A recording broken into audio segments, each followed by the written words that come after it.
The champagne glasses shattered against marble, crimson spreading like blood. Rebecca Morrison's body hit the floor hard as Trevor Whitmore's laughter cut through the Harborview Grill's sudden silence. $100 bill floated down, landing on her trembling hand. "Pick it up," he said. "On your knees." He did not know that Dr. Rebecca Morrison had been building a federal case against his family for 1,087 days. What Dr. Rebecca Morrison didn't know was his father was watching from the grand staircase. In 72 hours, this 8-second video would trigger an FDA investigation that would expose a billion-dollar pharmaceutical empire. But first, let me show you how a destroyed researcher became a waitress with a mission. Before I reveal what she did next, I need to know, if someone humiliated you publicly, would you stay silent to survive or risk everything for justice? Drop your answer below and hit subscribe, because her choice froze that entire restaurant and started a chain reaction that would expose crimes affecting 47 children. Also, drop your city so I know where my truth seekers are watching from. 6 hours earlier, the Harborview Grill hummed with the familiar chaos of a Friday evening rush. The smell of seared scallops and garlic butter hung thick in the air, mixing with expensive perfume and the sharp tang of freshly opened wine bottles. Lemon zest, truffle oil, the metallic scent of raw oysters on ice. Every breath was a reminder of the world Becca served, but could never afford. Rebecca Morrison moved through the dining room like water, finding its path. Efficient, invisible, essential. Her eyes tracked everything simultaneously. Table 12 needed water refills. Table 7's entrees were up in the kitchen window. Table 4 had been waiting exactly 4 minutes and 17 seconds for their check, split 3 ways with one card paying for the wine and appetizers. She'd memorized all 23 orders without writing a single word down.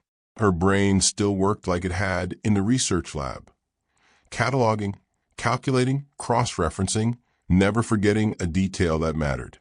It was a skill that had made her an exceptional researcher. Now it just made her a fast waitress. "Becca, table 9 needs you," called Marcus, the line cook, in rapid Spanish. She responded in kind, confirming the modifications for the shellfish allergy, then grabbed the steaming plates bare-handed. Her calluses had thickened over 3 years to the point where heat barely registered anymore. Code switching came naturally now. Kitchen Spanish to customer service English, adjusting her accent, her vocabulary, her entire presentation to whatever the moment required. Here we are, the blackened mahi-mahi with the lemon caper sauce on the side, and the ribeye medium rare, butter melted not pooled. "Can I get you anything else this evening?" The couple barely looked up from their conversation about their upcoming trip to Tuscany. She was furniture to them, useful, replaceable furniture that spoke when spoken to and otherwise ceased to exist. Champagne corks popped to the bar like distant fireworks. That distinctive pressurized explosion followed by the fizz of bubbles released. The sound of celebration. The sound of people who had things to celebrate. Her phone buzzed in her apron pocket during her 30-second break between rushes. Banking app notification. Current balance $347.18. Rent due in 6 days, $900. The numbers ticked through her mind automatically, calculating the deficit. $552.82 short. The impossibility, the desperate math of survival she'd been doing for 1,087 days straight. Behind it all, the real number that never changed, $127,000. The legal fees from the defamation lawsuit that had followed her whistleblowing. The debt that kept her trapped in this life, serving Charleston's elite while her Columbia Ph.D. gathered dust in a storage unit she could barely afford. She ducked into the employee break room, splashed cold water on her face.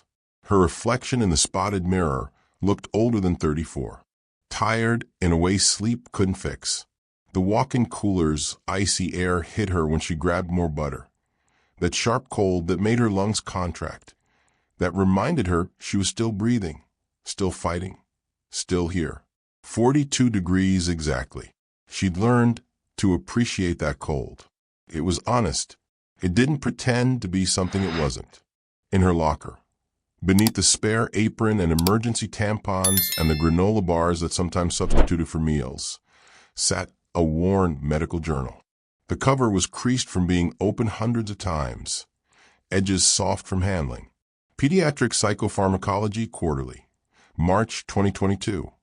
The issue that had published her preliminary findings about Focusin's neurological side effects in children aged 6 to 12. The issue published 2 months before Whitmore Pharmaceuticals lawyers had systematically destroyed her career. She kept it close like a talisman, like evidence, like a promise to herself that the truth had existed before they buried it. She touched the journal, just her fingertips against the cover, then locked the door. Not today, but someday. Back on the floor, Becca grabbed the coffee pot. Her 6th cup of the shift, bitter and burnt. The taste of exhaustion she'd learned to crave like an addict. The starched white apron felt like armor and prison all at once.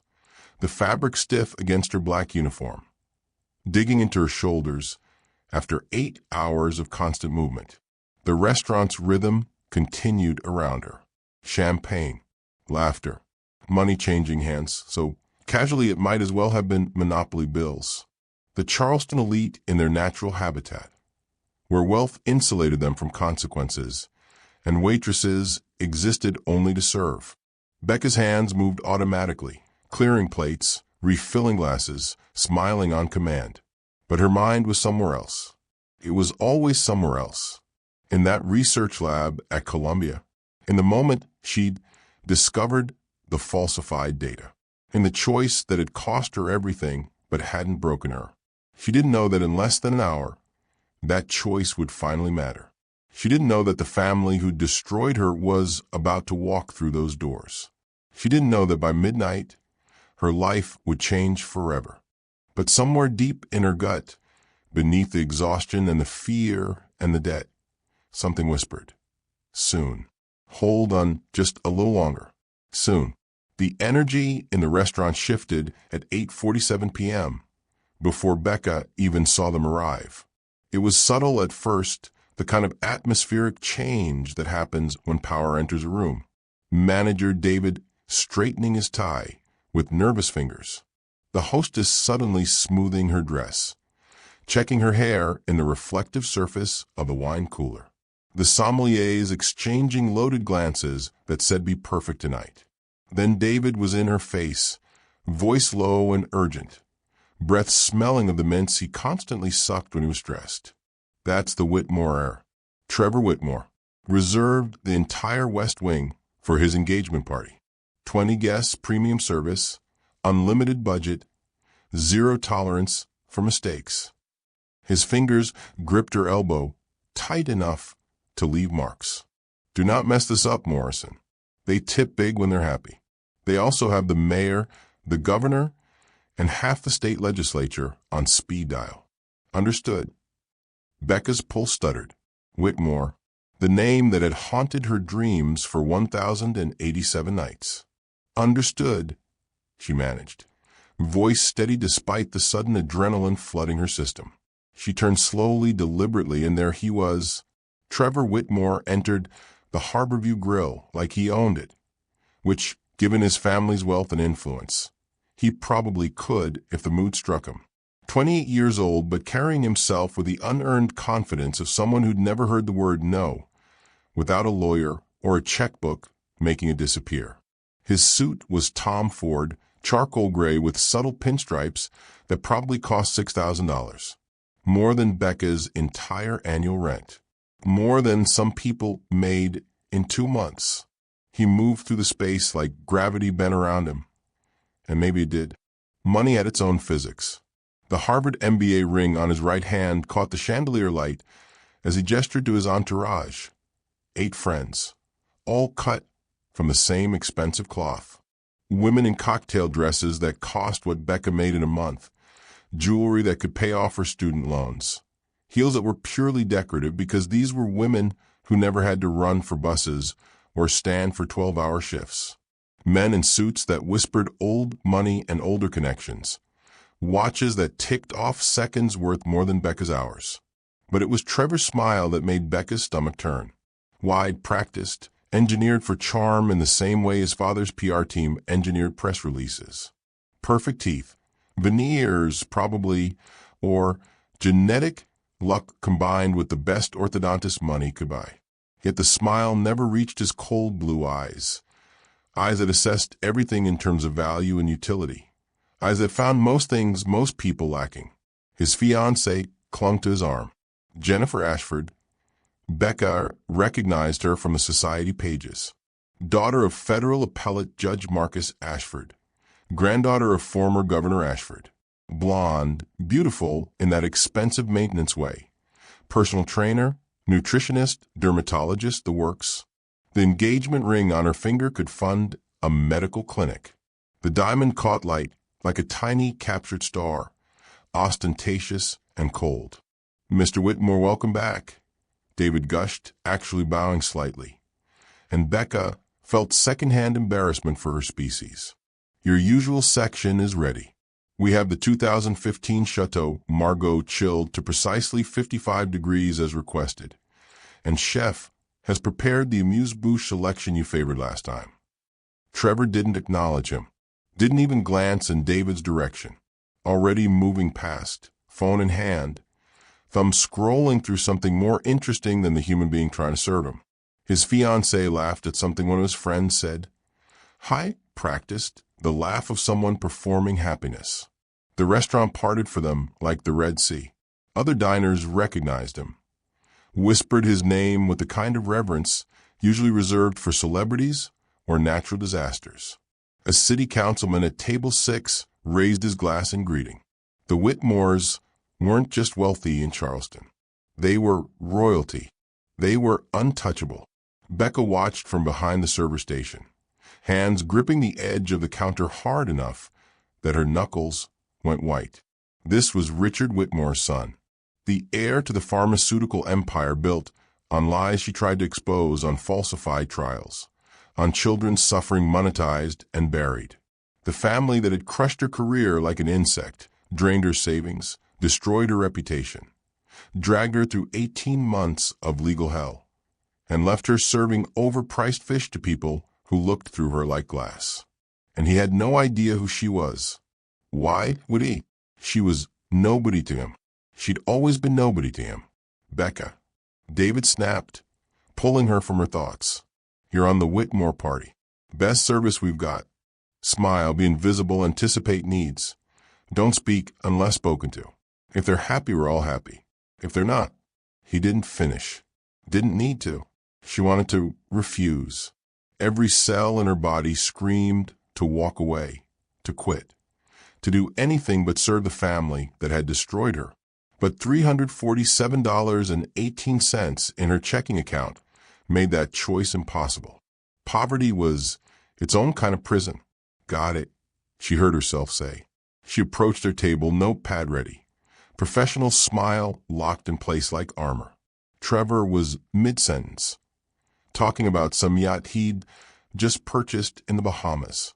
42 feet, custom interior, cost more than most people's houses. He didn't pause when she arrived, didn't look up, didn't acknowledge her existence in any way, just held up 2 fingers in a gesture that clearly meant wait while he finished his story. Becca waited, like furniture, like nothing. 30 seconds passed. 60. She stood there invisible, while he described the yacht's specifications to his friends who pretended to care.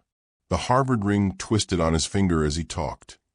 A nervous habit he probably didn't realize he had, gold glinting, prestigious seal, catching light. A reminder that he'd attended institutions Becca had only dreamed of, though she'd earned her Columbia Ph.D. through research and grit, while his MBA had likely arrived via his father's $10 million donation to Harvard's business school. Finally, he glanced at her. Not really at her. Through her. The way you might glance at a lamp or a coat rack. Champagne, he said. No greeting, no courtesy. The Krug. Bring enough for everyone. He turned back to his conversation without waiting for acknowledgement, snapping his fingers absently in her direction as she walked away. That snap, that casual, dismissive snap, like calling a dog. Becca's hands trembled as she walked to the bar. She forced him still. She returned with the champagne $400 bottle. She checked with the sommelier, nearly as much as her monthly rent per bottle, and began serving.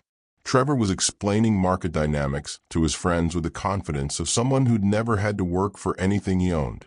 His hand movements were expansive, entitled, taking up space the way rich men always did.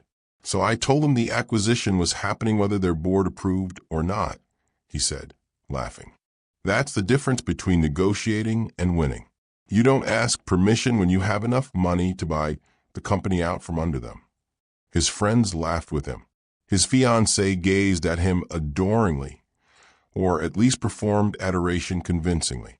Becca poured champagne. Invisible hands serving visible people. Then it happened. A small moment that complicated everything. An elderly woman at the neighboring table dropped her purse. Contents spilled across the floor. Reading glasses, tissues, pill bottles. Trevor, mid-sentence about corporate takeovers, actually paused. He noticed, bent down without being asked, retrieved the purse and its contents, handed them back with what looked like genuine courtesy.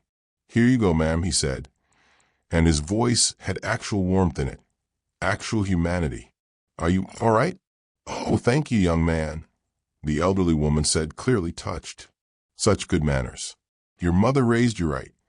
For 5 seconds, Trevor Whitmore looked almost human, almost reachable. Then his phone buzzed. He glanced at the screen. Becca caught a glimpse of Dad before he silenced the call without answering. Whatever softness had appeared vanished instantly, replaced by the cold mask he wore like inheritance. Back to his friends. Back to his performance. Back to being Trevor Whitmore, pharmaceutical heir, untouchable prince of Charleston's elite. He ordered food without looking at the menu, without looking at Becca. The $3,000 bottle. Chateau Petrus, 2010 vintage. Don't bother asking our preferences for pairings. Just bring it. No, please. No, thank you. No acknowledgement that Becca was a person who might deserve basic courtesy. She was service. She was function. Nothing more. Other diners watched the Whitmore table with expressions ranging from admiration to envy to carefully calculated indifference. Some wanted proximity to that power. Some resented it. All respected it. Becca poured wine, delivered appetizers, smiled when expected. And with every passing minute, with every casual dismissal, with every moment of being treated like she didn't exist, a dangerous thought crystallized in her mind. The family who destroyed me is sitting 10 feet away, celebrating their privilege, completely unaware that I even exist. Her hand steadied on the wine bottle. Not for much longer. The incident happened 93 minutes into the Whitmore party.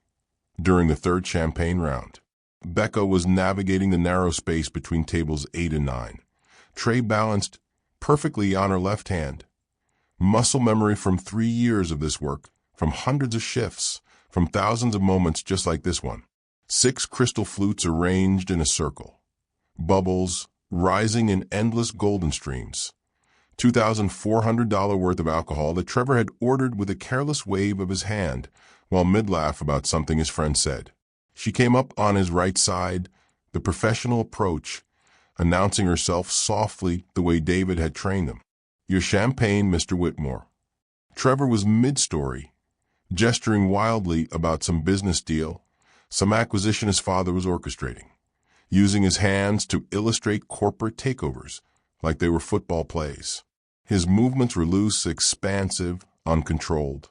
He'd been drinking for 2 hours, not sloppy drunk yet, but that glassy-eyed, reckless drunk where consequences felt theoretical. Becca's shoulder brushed his as she reached to place the first glass. Barely. A whisper of contact through layers of fabric, unavoidable in the tight space between his chair and table 9. Her uniform sleeve against his Tom Ford shoulder. He froze mid-word. The conversation around the table died. "Are you serious right now?"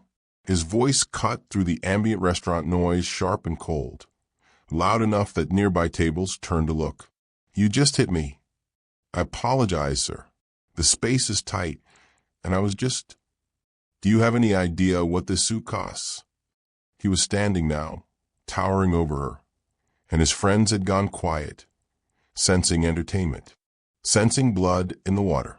"This is a $6,000 Tom Ford suit, and you just smeared champagne residue all over it with your filthy uniform." There was no champagne on his suit. They both knew it. But truth didn't matter when power wanted a performance. "I sincerely apologize, Mr. Whitmore. Let me get you. Maybe you should watch where you're going." His words were slurring slightly, but his cruelty was sharp, precise. "Maybe you should do your job without assaulting the customers." Becca stepped back, trying to defuse, trying to salvage this before it escalated. "Let me get the manager and we can—" That's when Trevor moved.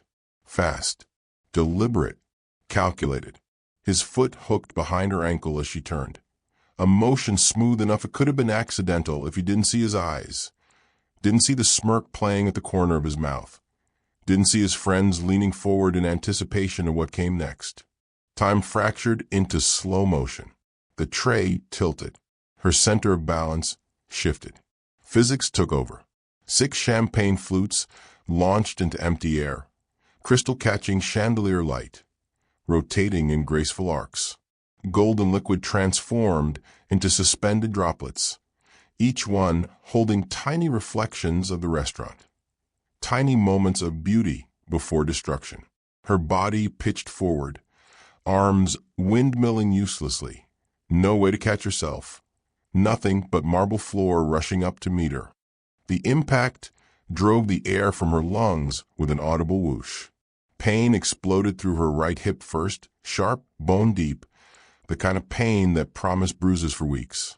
Then her palms hit marble, skin tearing, friction burn mixing with champagne. Her knees followed, uniform soaking through instantly, icy liquid spreading across her thighs. The champagne glasses detonated against marble around her like small bombs. 6 sharp cracks in rapid succession, crystal shrapnel spinning across the floor. Champagne soaked through her uniform, cold and spreading, staining the white fabric, and in the low, amber light of the restaurant it looked almost crimson, almost like blood pooling. For one suspended moment, absolute silence.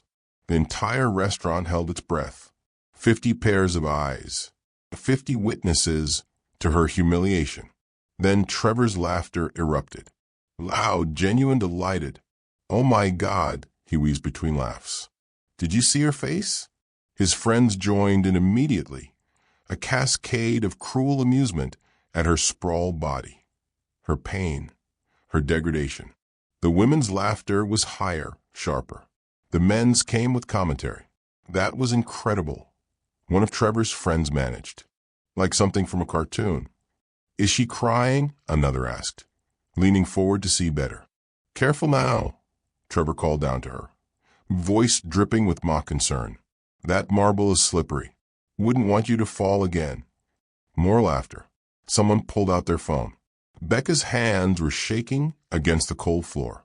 Broken glass surrounded her like jagged stars, like the shattered remains of her dignity. Her hips screamed. Her palms burned where skin had torn. The entire restaurant was watching. 50 pairs of eyes, 50 witnesses, 50 people who would remember this moment, this humiliation, this degradation. Trevor pulled out his wallet. Leather, Italian, probably worth more than her weekly earnings. He extracted a crisp $100 bill, fresh from the bank, stiff and new. Andrew Jackson's face staring out with stern disapproval. He held it between 2 fingers like it was contaminated, like she was contaminated. Then he dropped it. The bill floated down in lazy spirals, catching air current, drifting left then right, taking its time. It landed on her trembling hand, featherlight, accusatory. "Earn it properly, sweetheart," Trevor said, voice loud and clear, performing for his audience now, feeding off their laughter. "On your knees where you belong. Let's see if you can follow simple instructions better than you can walk and serve champagne." His friends howled with laughter. Someone whistled. Jennifer, his fiancée, looked uncomfortable but said nothing, did nothing. Complicity through silence. And something inside Rebecca Morrison, something that had been compressed and buried and suffocated for 1,087 days of silence, 1,087 days of being invisible, 1,087 days of swallowing rage and humiliation and injustice, finally broke free, not broke down, broke free. Two voices warred in her head, battling for control of what came next. Voice one was survival, desperate, and familiar. "Pick it up. Pick up the money. You have $347.18 in checking and $900 rent due in 6 days. You need this job. You need the tips. You need to eat. You've survived worse than this. You've been silent for 3 years. What's one more humiliation? What's your dignity worth compared to rent? Swallow it. Survive. Live to fight another day." Voice two was justice, righteous and burning. 3 years. 3 years of silence while children suffered neurological damage. 3 years of letting them win. 3 years of watching this family celebrate with $400 champagne while kids have seizures because of their lies. 3 years of being invisible while he parades his privilege. 3 years ends tonight. Right now. Right here. Her pulse hammered against her eardrums like fists against a door. Each beat a drum of war. Blood rushed through her veins, hot and insistent. Her hands stopped shaking. Her fingers pressed flat against the cold marble, steadying. Her spine straightened, vertebra by vertebra, each one clicking into place like a decision made.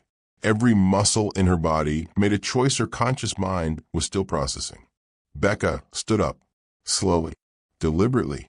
Champagne dripped from her uniform, soaking through to her skin, cold and sticky, and smelling of expensive grapes and wasted money.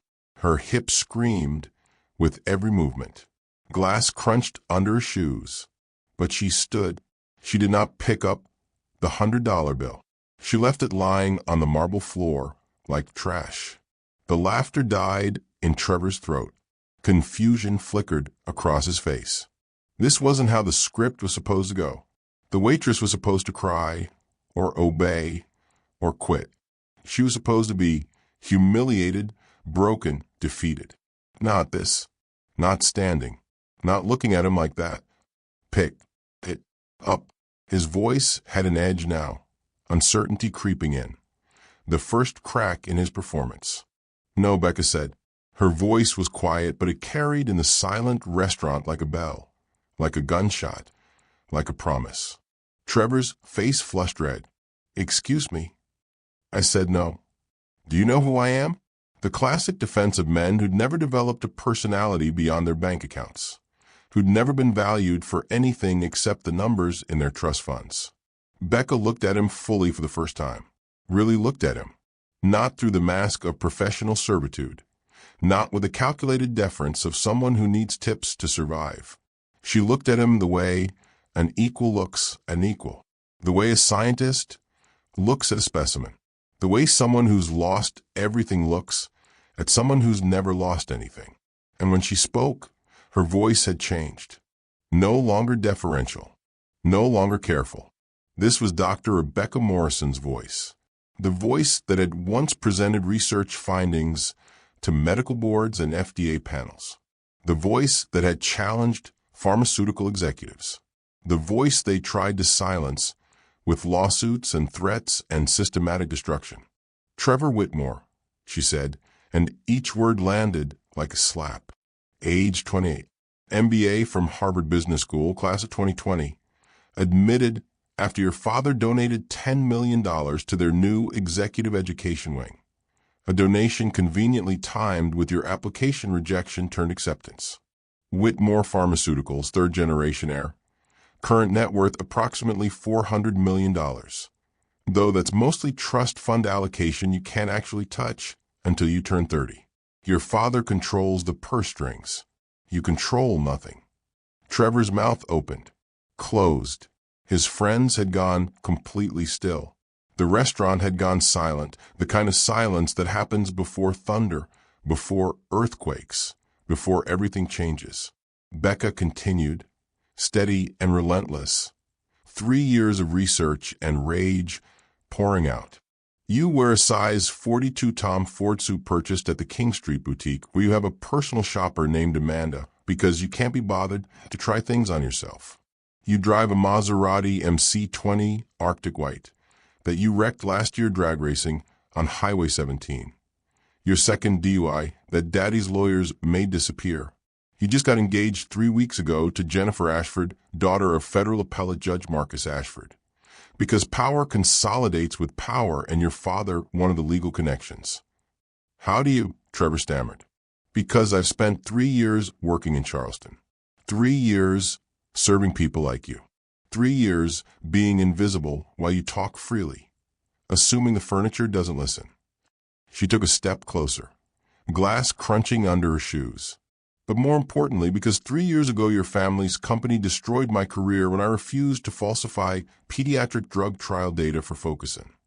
The ADHD medication your father rushed to market in 2021 despite my evidence of neurological side effects in children aged 6 to 12.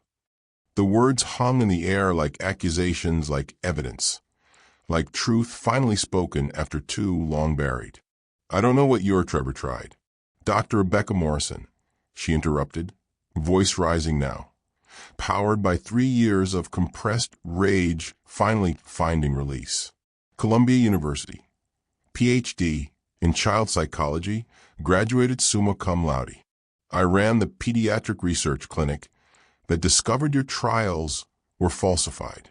I found the evidence proving Focusin caused brain damage, seizures, personality changes, developmental delays in 47 children between 2019 and 2021.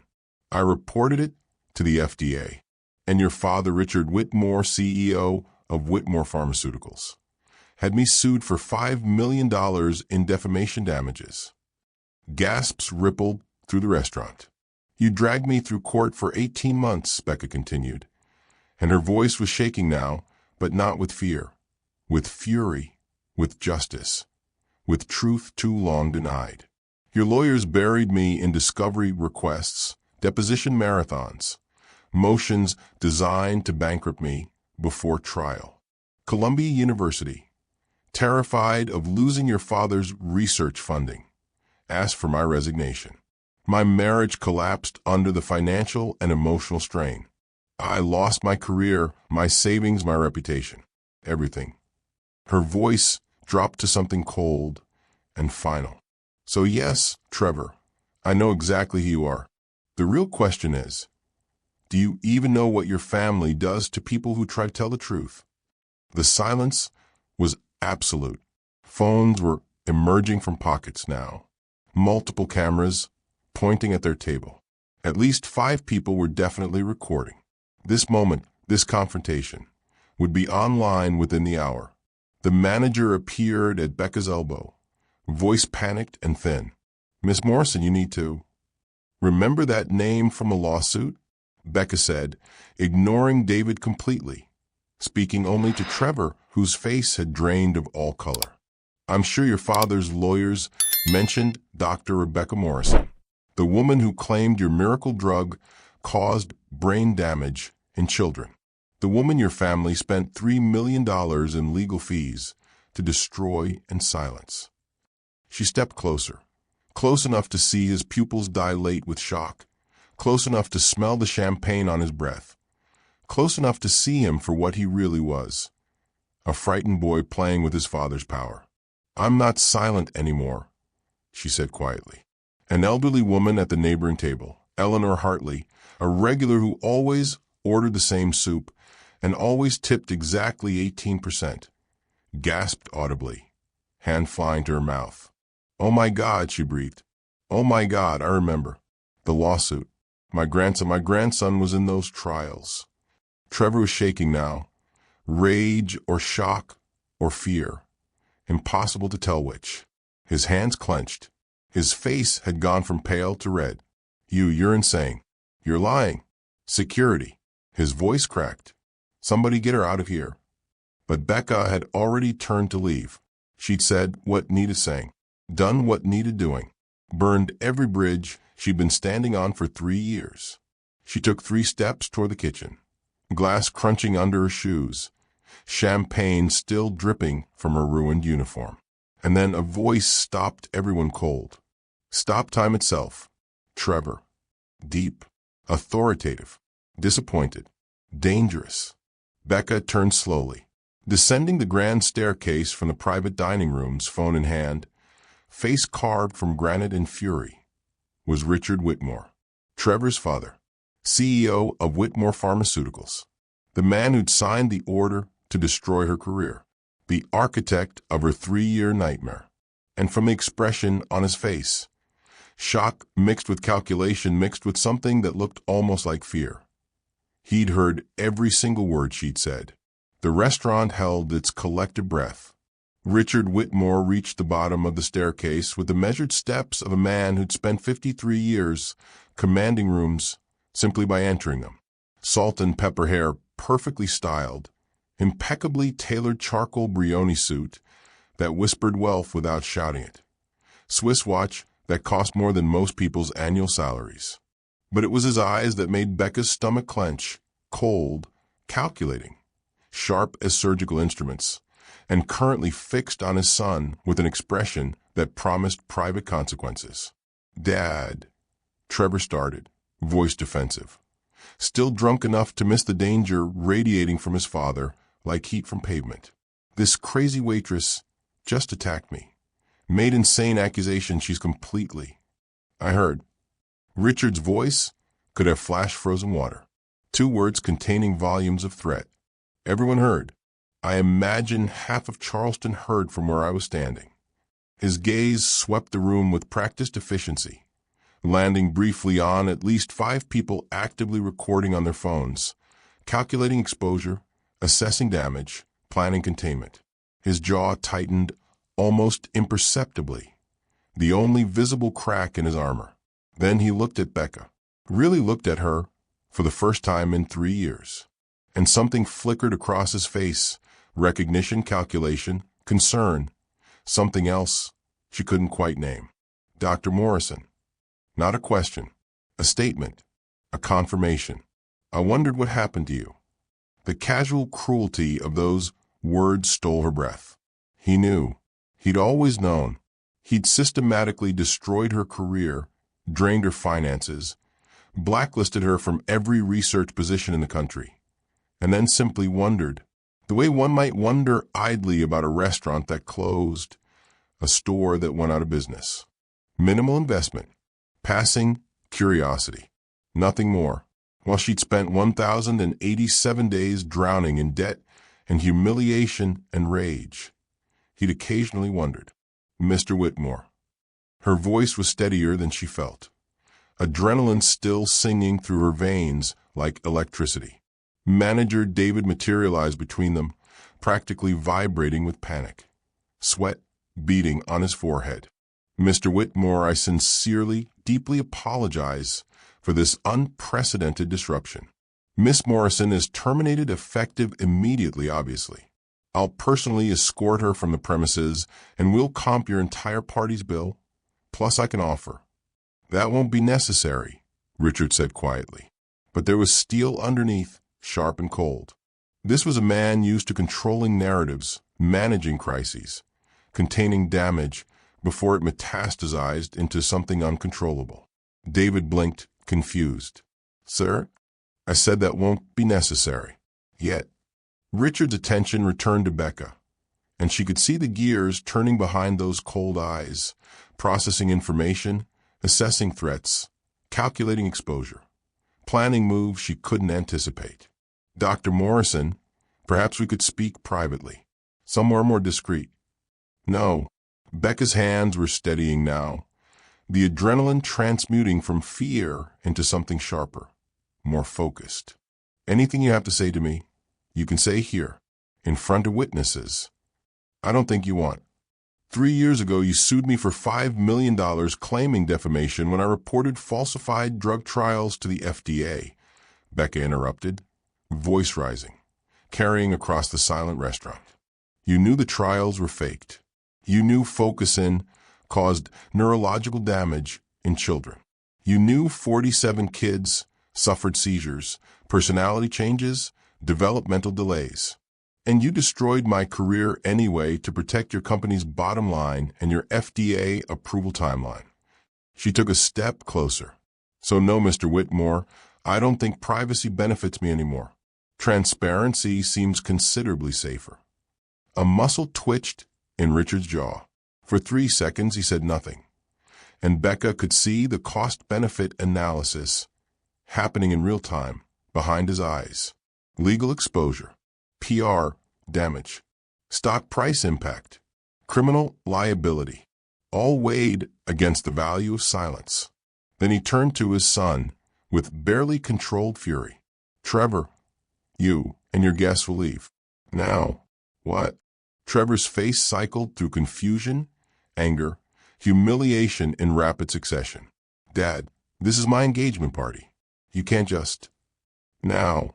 The single word carried the weight of 30 years of paternal authority and what was probably multiple trust fund threats. Take Jennifer, take your friends, and leave this restaurant immediately.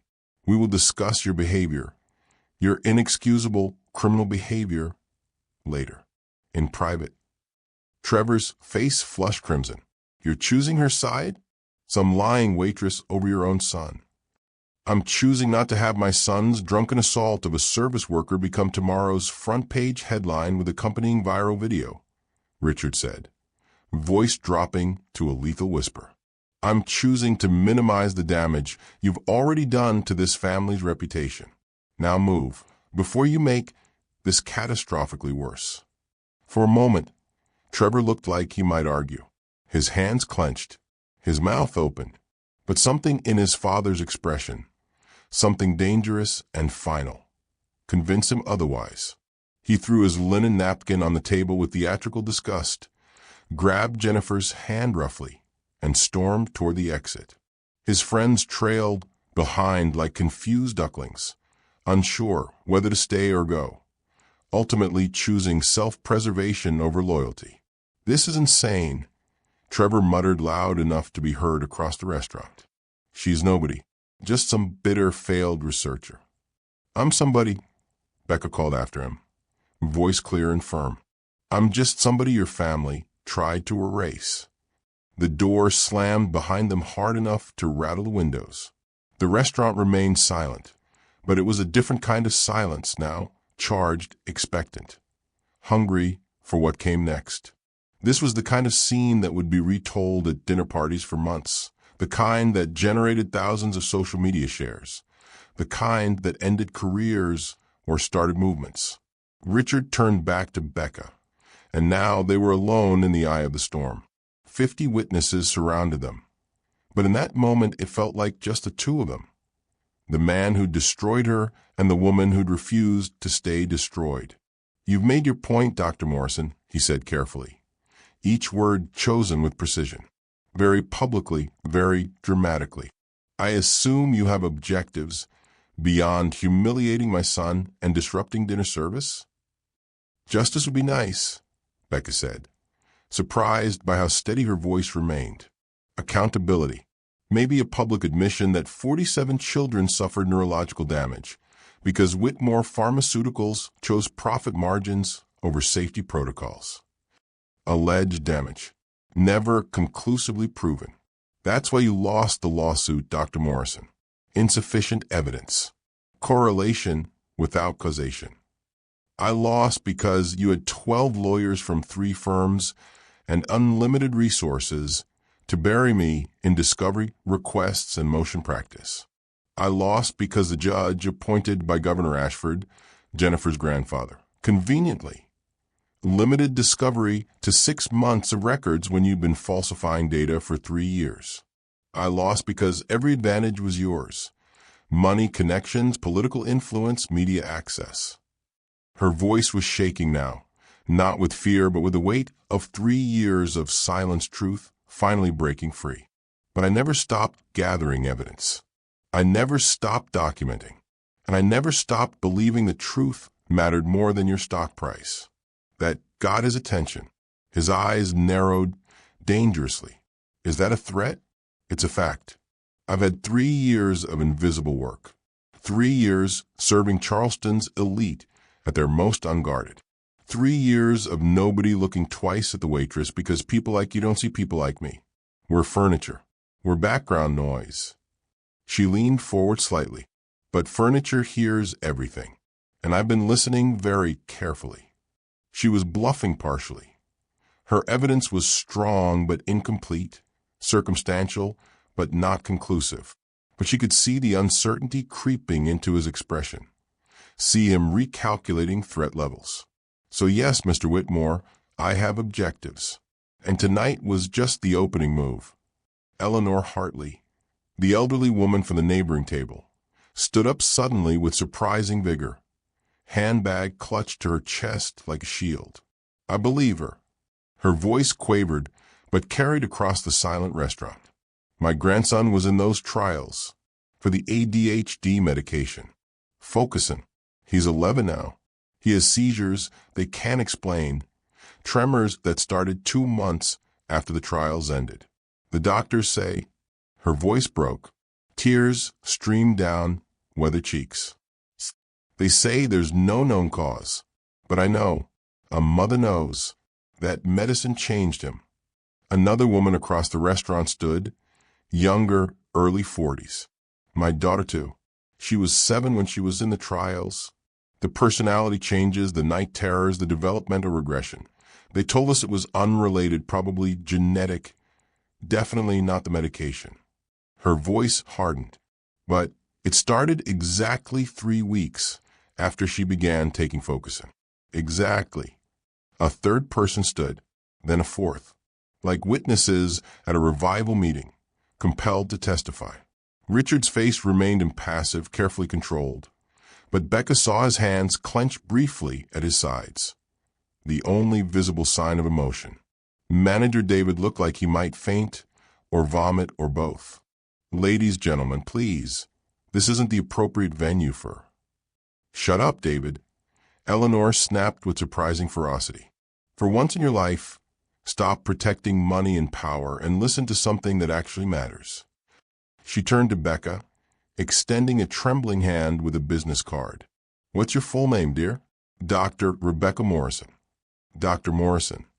Eleanor said it like a promise, like a vow. I'm Eleanor Hartley. My grandson is James Hartley. If you're building a case against these people, you call me. I have every medical record, every hospital bill, every note from every neurologist who couldn't explain what went wrong with my perfect little boy. She pressed the card into Becca's palm with fierce determination. You call me. Mrs. Hartley, I appreciate your support, but you call me, Eleanor repeated, steel in her elderly voice now. That little boy can't ride a bicycle without seizure medication in his system. He wanted to play baseball like his father. Can't. Wanted to go to regular school with his friends. Can't. Special education now. Modified curriculum. Limited future. She looked at Richard Whitmore with pure, distilled contempt. All because something in that medicine broke him. And nobody would listen when I said it started after the trials. Nobody would listen because you're rich and I'm just a grandmother. Richard's mask cracked for just a moment. Pain, guilt, something almost human flickering through.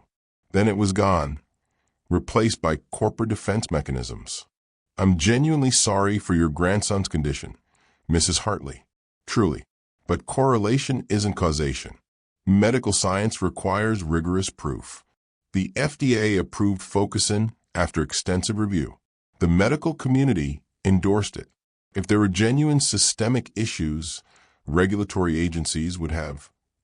They did find issues, Becca interrupted sharply. In 2021, Dr. Patricia Chin from your own research team flagged neurological markers in 12% of pediatric trial participants. Statistically significant adverse events. I have her preliminary report, the one she submitted before you transferred her to a facility in Montana and buried her findings. Another calculated bluff, but close enough to truth to land. Richards, I twitched. Barely perceptible, but there. Dr. Chun left voluntarily for personal reasons and career advancement opportunities.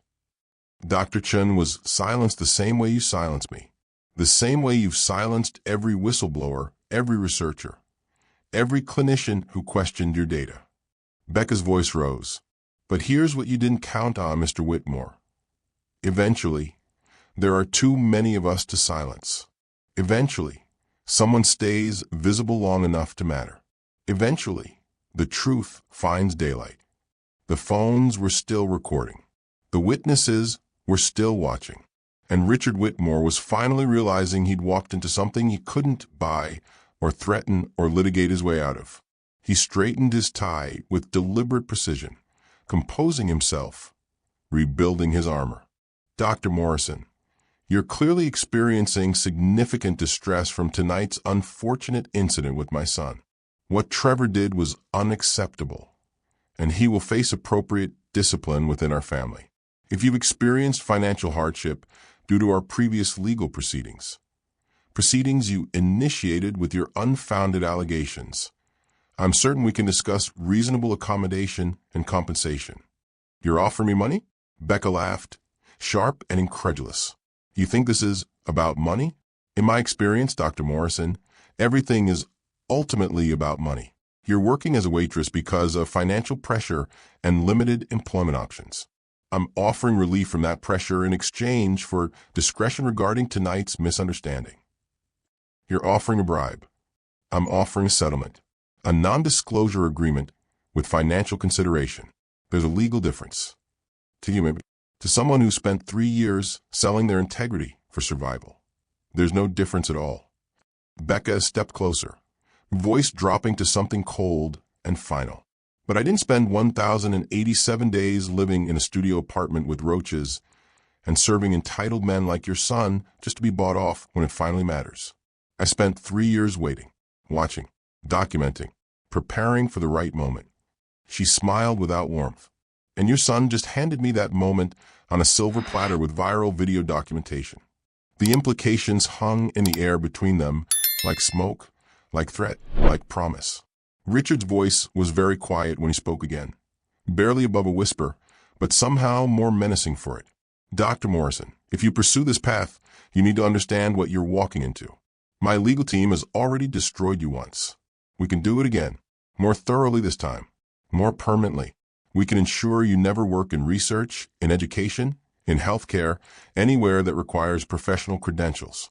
We can audit your taxes back a decade. We can investigate anyone you've ever associated with. We can make your life unlivable. He paused. I don't want to do those things, but I will protect my company. I will protect my family's legacy. Make no mistake about that. Becca turned back, and now she was smiling, cold, certain, unafraid. Then I guess we're about to find out what matters more to you, Mr. Whitmore. Your company's reputation or the truth about what it did to children. Because one way or another, that truth is coming out. Tonight was just the beginning. The first domino. You can't stop what comes next. She walked toward the kitchen, past stunned servers frozen mid-service, past manager David who looked like he was having a cardiac event, past diners who would dine out on this story for years. Eleanor Hartley caught her arm gently as she passed, arthritic fingers, surprisingly strong. You're very brave, dear. I'm very tired of being silent, Becca corrected. But she squeezed the older woman's hand with genuine gratitude. Thank you for speaking up. Thank you for listening, for caring, for remembering those children exist. In the kitchen, Becca's hands finally started shaking again. She braced herself against the stainless steel prep counter. Adrenaline crash hitting like a freight train. Her legs felt weak. Her hip throbbed where she'd hit the marble. Her palms burned where skin had torn. She'd just burned her only source of income. declared war on a billionaire family with unlimited resources, and committed to a fight she still might not win. But for the first time in 1,087 days, she told the truth out loud, in public, with witnesses, and people had listened. Behind her, she heard raised voices in the dining room, Richard making calls, damage control machinery grinding to life, the machinery of wealth and power mobilizing for war. Let it grind, she thought. I've got nothing left to lose. Becca just burned her only source of income in front of Charleston's most powerful family. She's got $347.18 in her checking account, rent due in 6 days, and she just declared war on a pharmaceutical empire with unlimited legal resources and political connections. Before we continue, I need to know, would you have stayed silent to keep your job and financial security, or expose the truth knowing it could cost absolutely everything? Your income, your safety, your future? Drop your honest answer below. There's no right choice, just your choice. And be real about it. Because survival isn't cowardice and we've all got bills to pay. Hit that subscribe button right now. Because Act 2 reveals something about Richard Whitmore that changes this entire story. What you're about to learn about his past, about why he's so desperate to protect the company, about what actually connects him to those 47 children. It could make you question everything you think you know about villains and victims. But first, let me show you exactly how Dr. Rebecca Morrison became a waitress in Charleston. 4 years ago, she ran the Pediatric Medication Research Clinic at Columbia University. Prestigious position, groundbreaking work, career trajectory pointing straight toward tenure and international recognition. She specialized in studying psychopharmaceutical effects on developing brains, ADHD medications, anxiety treatments, mood stabilizers. She wanted to help children. That's all she'd ever wanted since her younger brother died from a medication interaction when she was 16. Whitmore Pharmaceuticals approached her clinic in March 2020 with a proposal. Help with final stage trials for Focusing, their revolutionary new ADHD medication. Fewer side effects than competitors, they claimed. Safer for children as young as 6. They offered $2 million in research funding to Columbia.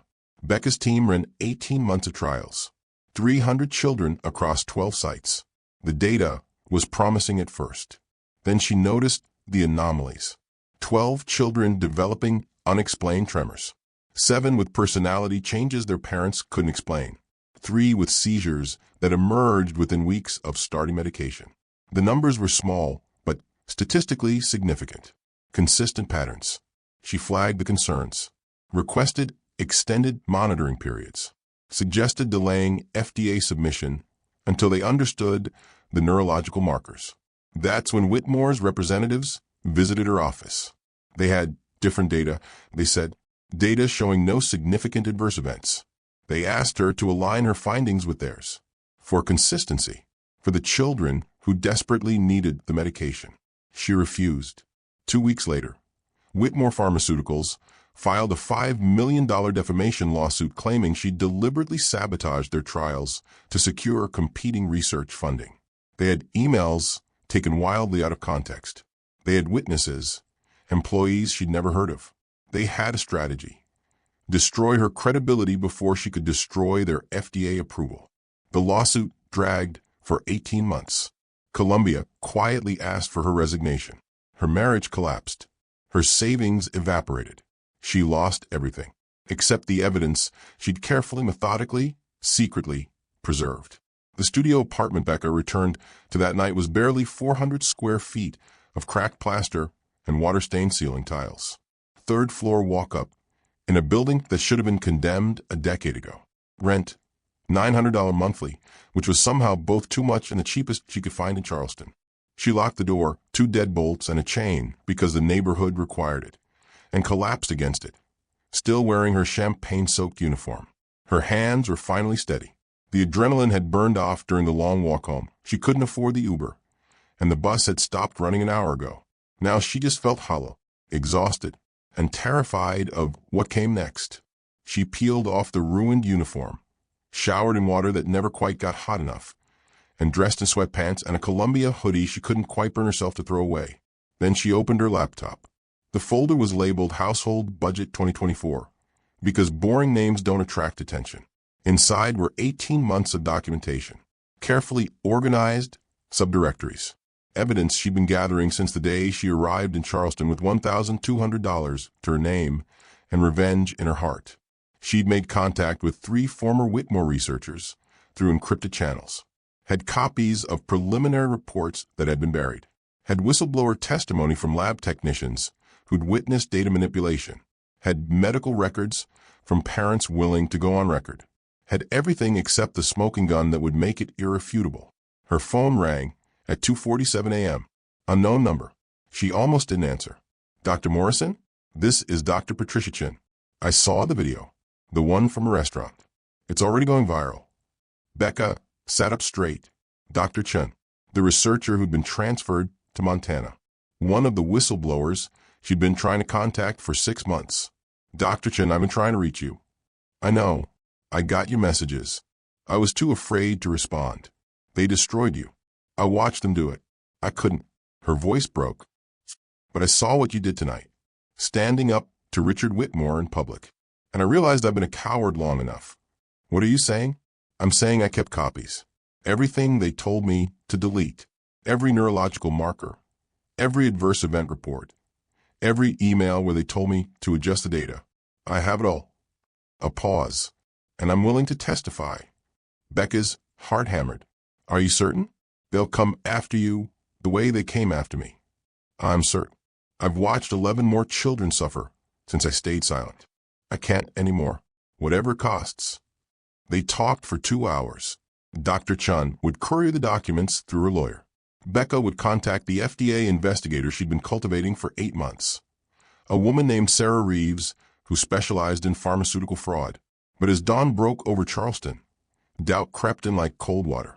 What if this wasn't enough? What if Whitmore's lawyers buried it again? What if she'd sacrificed everything for nothing?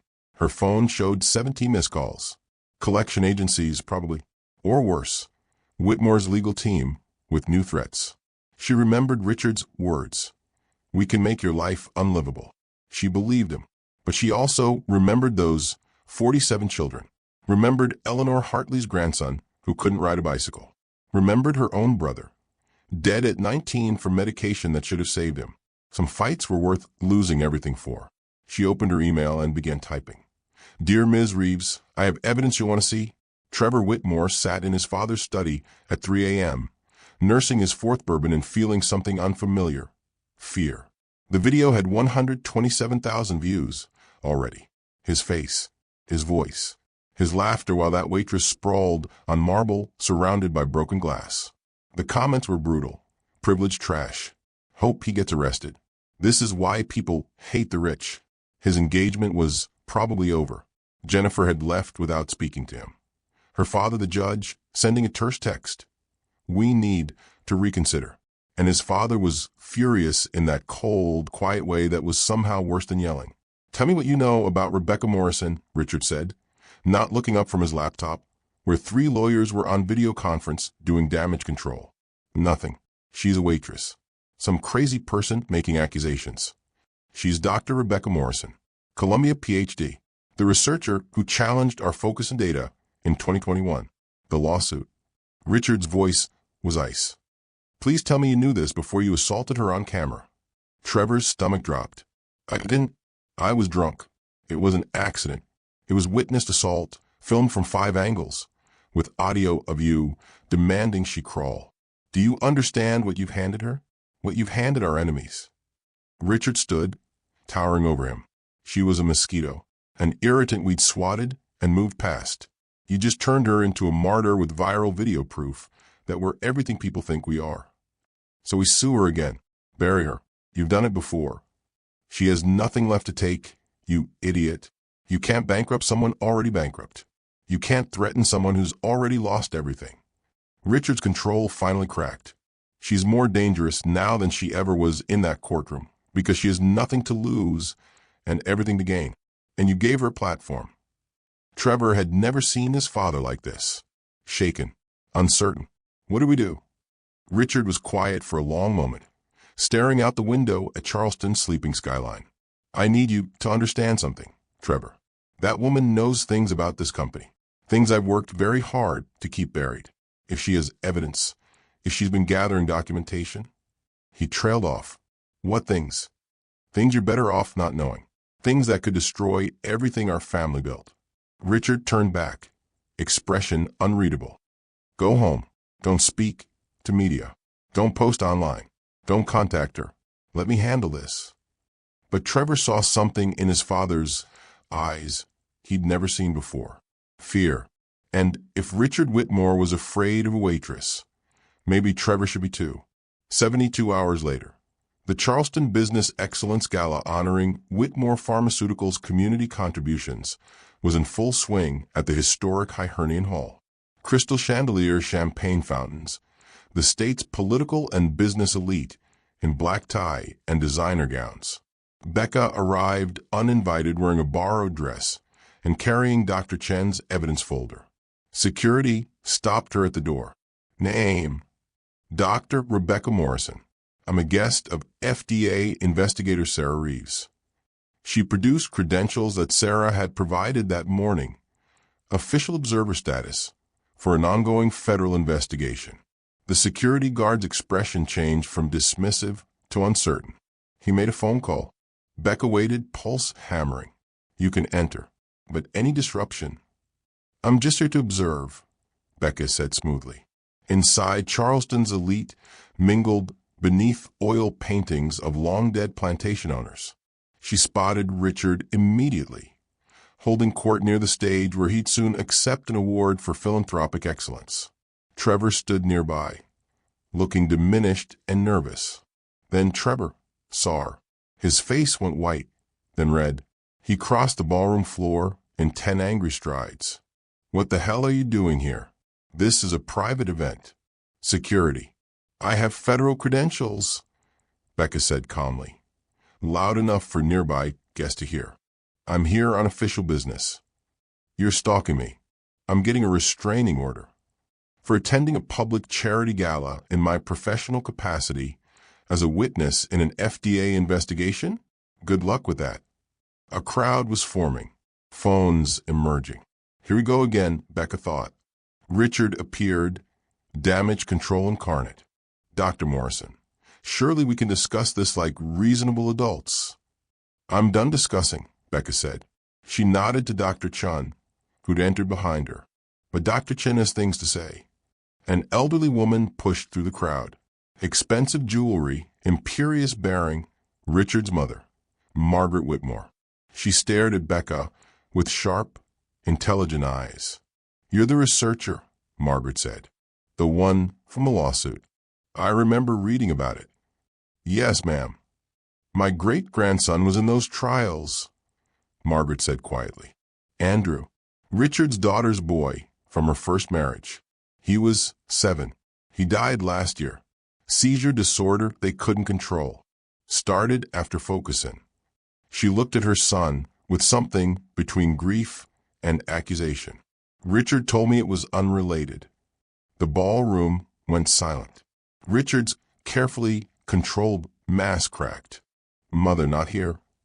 How many, Richard? Margaret's voice shook. How many children? Not just my Andrew. How many? Becca stepped forward. 47 documented cases. 23 with permanent neurological damage. 3 deaths, including your great-grandson. She held up a folder. Dr. Chen's research. The research your son buried. On cue, Dr. Chen uploaded files to the gala's presentation screens. Data tables, neurological scans, emails with Richard's name ordering data adjustments. Trevor lunged forward, grabbed for the folder. You can't, this is slander. Security intervened, pulling him back as phones captured every moment. Becca's voice carried across the silent ballroom. The FDA raided your research facility 2 hours ago. This isn't about lawsuits anymore, Mr. Whitmore. This is federal criminal investigation, and it's just beginning. The next week was hell. Whitmore's legal team filed harassment charges. Her landlord served eviction papers, clearly pressured. Her bank account was audited. Friends from Colombia stopped returning calls, afraid of association. The media painted her as obsessed, unstable, a bitter ex-employee with an axe to grind. Whitmore's PR machine was efficient and ruthless. Becca sat in her apartment surrounded by collection notices and considered the settlement offer. $500,000 to sign an NDA and disappear. Enough to rebuild. Enough to survive. Enough to stay silent. She was reaching for the phone to accept when the envelope arrived. No return address. Plain manila. Inside, pages of printed emails from Richard Whitmore's private server. Handwritten notes in his distinctive script. She read with growing horror and understanding. Richard's daughter, his only child, had been in the early focus and trials. She developed seizures. He'd known the medication caused it. Had ordered the trials anyway. Falsified data to hide the pattern. His guilt had transformed into brutal protection of the company legacy at any cost. The cover-up wasn't about money. It was about avoiding the truth. He'd harmed his own daughter and then harmed 46 more children to hide it. The final page was a note. He did it to me too. I can't stay silent anymore. MC Margaret Carlisle. Richard's executive assistant for 27 years. Becca called Sarah Reeves. I have everything you need.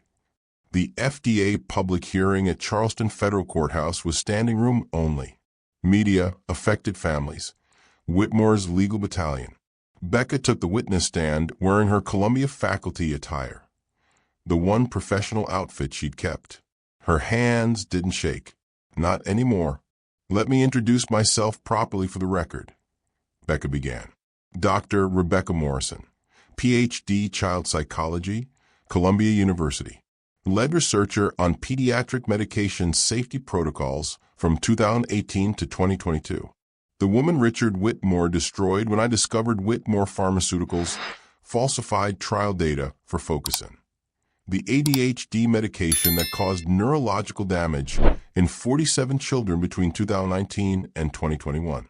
3 of those children are dead. 23 have permanent disabilities. All because one company valued profit over safety.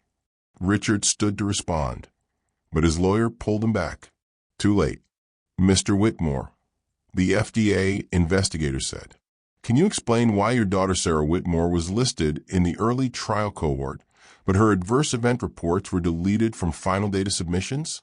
Richard's face drained of color. Your daughter suffered seizures beginning 8 weeks into trials. You personally ordered her medical records sealed and data excluded. Then you continued trials knowing the risks. Trevor stood abruptly. What? Dad, what is she talking about? Your half-sister, the investigator continued. From your father's first marriage. She was 7 during trials. She's 14 now, permanently disabled, living in a private care facility your father finances. He caused her condition, then covered up by harming 46 more children. The courtroom erupted. Trevor's face showed pure betrayal. Becca produced the final envelope. These are Richard Whitmore's handwritten notes from March 2021, written 3 weeks before he sued me.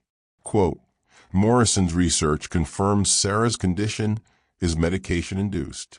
Cannot allow this correlation to become public. Must discredit researcher before pattern emerges. Legal has strategy. She looked at Richard. You knew I was right. You destroyed me anyway. Richard's facade finally shattered completely. She was my daughter, he whispered. My only child. If I admitted the medication harmed her, if I stopped the trials, her suffering would be for nothing. The company would collapse. Everything my father built. His voice broke. I thought I could fix it. Adjust the dosing. Improve the formulation. I never meant. You never meant for anyone to know, Becca finished. But they deserve to know. Those parents deserve the truth. Those children deserve protection. Instead, you gave them lies. The FDA findings were devastating. Criminal charges filed against Richard Whitmore and 3 executives. $847 million in fines. mandatory safety reviews of all Whitmore products. Richard stepped down in disgrace. Trevor faced civil liability in 47 lawsuits. The security footage of Trevor's assault went viral with 12 million views. It became a case study in business ethics courses. Privilege, accountability, consequences. His engagement dissolved. Board positions revoked. Everything he'd been was gone. For Becca, vindication came slowly. Columbia offered her research position back with full back pay. A whistleblower settlement covered her legal fees and debts. National media called her a hero. But she changed. 3 weeks after the hearing, she was back at Columbia, but she still flinched when men in expensive suits entered the room. Still checked her bank account obsessively. Still woke at 3 a.m. certain she'd lost everything again. Therapy helped. Slow. She started the Morrison Foundation for Healthcare Whistleblowers. 23 former Whitmore employees came forward with their own stories of suppressed research and silenced concerns. But trauma doesn't vanish with victory. It transforms. Some days she felt strong. Other days, the waitress who'd served champagne felt more real than the doctor who'd exposed corruption. Recovery wasn't linear, but it was hers. 6 months later, a letter arrived at her Columbia office. Dr. Morrison, I don't expect forgiveness. I don't deserve it. I sold my inheritance and stepped away from Whitmore family businesses. I'm enrolled in a medical ethics graduate program at Johns Hopkins. I volunteer at the Children's Hospital where some of Fulkerson's victims receive treatment. I can't undo what I was. I can only try to become different. This donation to your foundation is a start. Trevor Whitmore. The check was for $2 million. Becca stared at it for a long time. Not redemption. Acknowledgement. The beginning of accountability, not the end. She deposited it. The foundation could do real good with that money. Rebecca Morrison's journey from destroyed researcher to vindicated whistleblower took 3 years of invisible documentation and 1 moment of courage. What hidden expertise do you have that would shock people? You might be my next story. If you're still here after 30 minutes, drop a fire emoji. Or my kind of viewer. In her Columbia lab, surrounded by a new research team, Becca had everything she'd lost back. Almost. On her desk, framed behind glass, sat the torn $100 bill Trevor had thrown at her. Not a reminder of trauma, a reminder of choice. The moment she decided truth mattered more than safety. The moment she stopped being invisible.